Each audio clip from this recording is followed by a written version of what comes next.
অনুপ্রবেশ ঠেকাতে সীমান্তে কঠোর অবস্থানে রয়েছে বর্ডার গার্ড বাংলাদেশ। 24 ঘন্টায় টহল দিচ্ছেন বিজিবি সদস্যরা। এতে অনেকটা স্বস্তি ফিরেছে সীমান্ত এলাকায়। বিজিবি বলছে সার্বিক পরিস্থিতি পর্যবেক্ষণ করা হচ্ছে। সহকর্মীদের তথ্য ছবিতে প্রতিবেদন। সিলেট সীমান্তে ভারতের জারি করা কারফিউ চলছে। পুশকিন ঠেকাতে ও নাগরিকদের নিরাপত্তায় টহল জোরদার করেছে বর্ডার গার্ড বাংলাদেশ। জাফলং সীমান্তে 24 ঘন্টা রাখা হচ্ছে নজরদারি। তবে স্বাভাবিক রয়েছে পর্যটকদের আসা যাওয়া। পরিস্থিতি বিবেচনায় সীমান্তবর্তী এলাকায় সচেতনতা বাড়াতে জনসচেতনতামূলক কার্যক্রম চলমান রয়েছে। কোনো সমস্যা হয় নাই, এদিকে মানুষজন অনেক ফ্রেন্ডলি, যারা লোকাল আছে তারা অনেক ফ্রেন্ডলি। ভিতরে আতঙ্কই আছে, যেহেতু বর্ডার গার্ড, সেই জন্য আমরা এখানে বিজেপিকে দেখতেছি, এদের ইন্ডিয়ান সেনাবাহিনীকে দেখতেছি। কোনো ধরনের অপ্রীতিকর ঘটনা আমরা দেখতে পাচ্ছি না। আমরা এখন যেভাবে আছে এভাবে যদি থাকে আমাদের জন্য, দেশের জন্য মঙ্গল। যারা আছে বর্ডার গার্ড তারা যথেষ্টভাবে এটা কাজ করছে এবং আমরা সবাই এখানে সেফলি সবাই সব জায়গায় ভ্রমণ করছি।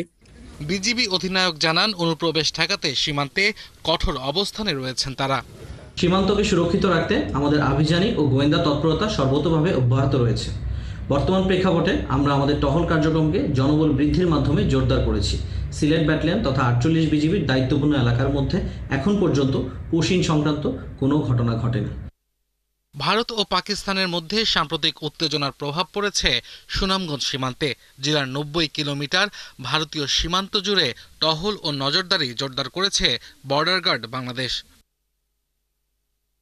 অপ্রীতিকর ঘটনা এড়াতে মেহেরপুর সীমান্তেও সতর্ক অবস্থায় রয়েছে বিজিবি। জোরদার করা হয়েছে টহল। এতে সীমান্ত এলাকার বাসিন্দাদের মধ্যে দেখা দিয়েছে আতঙ্ক।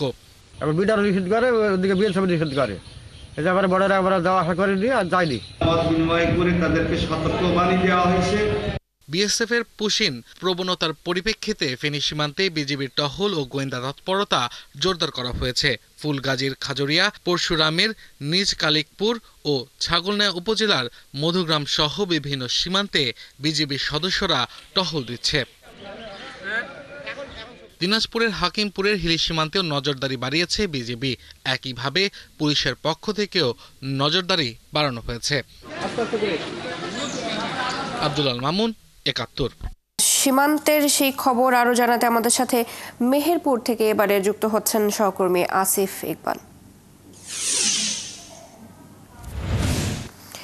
আসিফ, নিশ্চয় শুনতে পাচ্ছেন সীমান্তের সতর্কতা নিয়ে বিজিবি কি বলছে এবং টহল এবং সার্বিক নজরদারি কেমন দেখছেন, বিস্তারিত জানাবেন।